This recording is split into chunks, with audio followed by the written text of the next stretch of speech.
আসসালামু আলাইকুম। বাংলাদেশ যেন একটা মানবতার পুণ্যভূমি হয়ে দাঁড়িয়েছে। বিশেষ করে বাংলাদেশের রাষ্ট্রপ্রধানরা তো আরও অনেক মানবিক। আমরা যাকেই ক্ষমতায় বসাই, যাকেই ক্ষমতায় প্রতিষ্ঠিত করি, সে যেন একটা মানবতার মা হয়ে দাঁড়ায়। এ কী রে ভাই?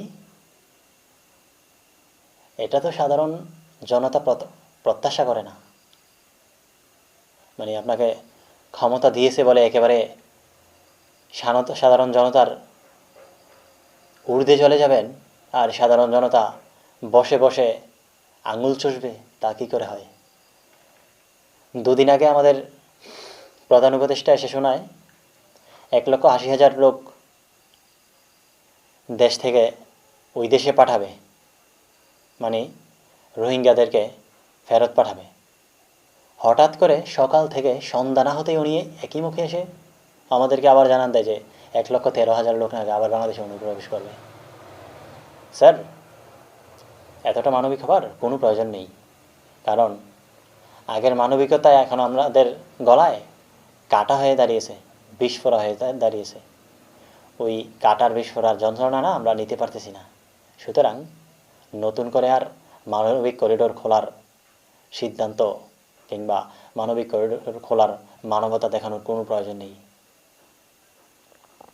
মানবিক করিডোর খুলবেন কি না খুলবেন, এটা যদি আপনার এককভাবে মাথায় ক্যাচ না করে, তাহলে আপনি অনেক রাজনৈতিক দল আছে, রাজনৈতিক দলগুলোও বাংলাদেশের একটা প্রতিনিধি, আপনি তাদের সাথে আলোচনা করুন। কিন্তু এককভাবে আপনি সিদ্ধান্ত দিবেন আর নিজে প্রশংসা করানোর জন্য মানবিক করিডোর খুলে দিবেন, এটা সাধারণ জনগণ মেনে নেবে না। সাধারণ জনগণ আপনাকে বসিয়েছে অনেক প্রত্যাশা করে, আপনি তাদের প্রত্যাশাকে ব্যাহত করবেন আর ক্ষমতায় বসে বাহিরের রাষ্ট্র থেকে এককভাবে প্রশংসা কুড়াবেন, তা সাধারণ জনতা মেনে নেবে না। সাধারণ জনতা, বাংলাদেশের মানুষ রক্ত দিতে জানে। 1971 সালে রক্ত দিয়েছে, 1952 সালে ভাষার জন্য রক্ত দিয়েছে, তারপর এরশাদকে হটাতে রক্ত দিয়েছে, সর্বশেষ লাস্ট 24-এ রক্ত দিয়েছে।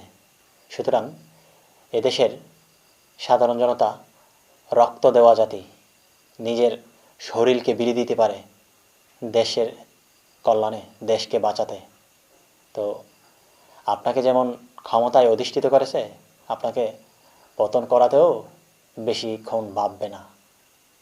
আপনি দেশের বুকে একটা বিস্ফোরণ ঢেলে দিবেন আর সাধারণ বসে বসে আপনাকে নিয়ে নাচবে, বিষয়টা এমন না। আর আপনারও অনেক বেশি খুশি হবার কারণ নেই। ইতিপূর্বে নিশ্চয়ই দেখেছেন শেখ হাসিনাকে কিভাবে পতন ঘটিয়েছে। বাংলাদেশের প্রতিকূলে যাবেন, আপনাকেও ঠিক তার চেয়ে করুণ পরিণতি দেখতে হবে। তো বাংলাদেশের অকল্যাণ হয় এমন কোনো কর্মকাণ্ডের সাথে আপনি জড়িত না হন। কারণ আপনার প্রোফাইল, আপনার যোগ্যতা, বিশেষ করে বিশ্ব দরবারে আপনার অনেক সুনাম আছে। এই বিশ্ব দরবারে যে আপনার একটা গ্রহণযোগ্যতা আছে, তা দিয়ে আপনি বাংলাদেশের বিশ্ব দরবারে খুব শক্ত অবস্থানে তুলে ধরতে পারবেন। সুতরাং আমাদের সাধারণ জনতার প্রত্যাশা আপনি পূরণ করুন। এমন কাজ না করুন যে আমরা আপনার বিরুদ্ধে অবস্থান করি। কথায় বলে, গাড়ি নষ্ট হলে ঠিক হয়, নারী নষ্ট হলে ঠিক হয় না। সুতরাং বর্তমানে আপনাকে ফেলে দিলে আর কখনো ব্যাক করতে পারবেন না। বাংলাদেশে যারা বড় বড় রাজনৈতিক নেতা, রাজনৈতিক সংগঠন, সারা বাংলাদেশে যাদের অঙ্গ সংগঠন আছে প্রত্যেকটা জেলায়, প্রত্যেকটা বিভাগে, প্রত্যেকটা ইউনিয়নে, ওই রাজনৈতিক দলের লিডারই আর ব্যাক করতে পারতেছে না।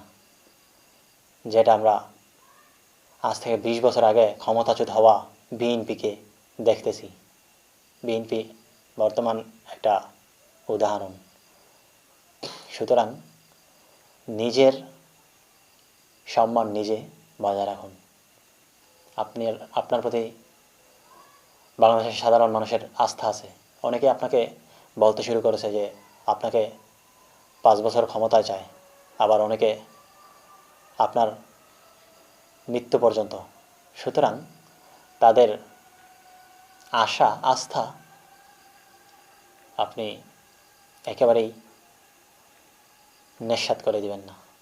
আপনার প্রতি ভালোবাসা থাকুক।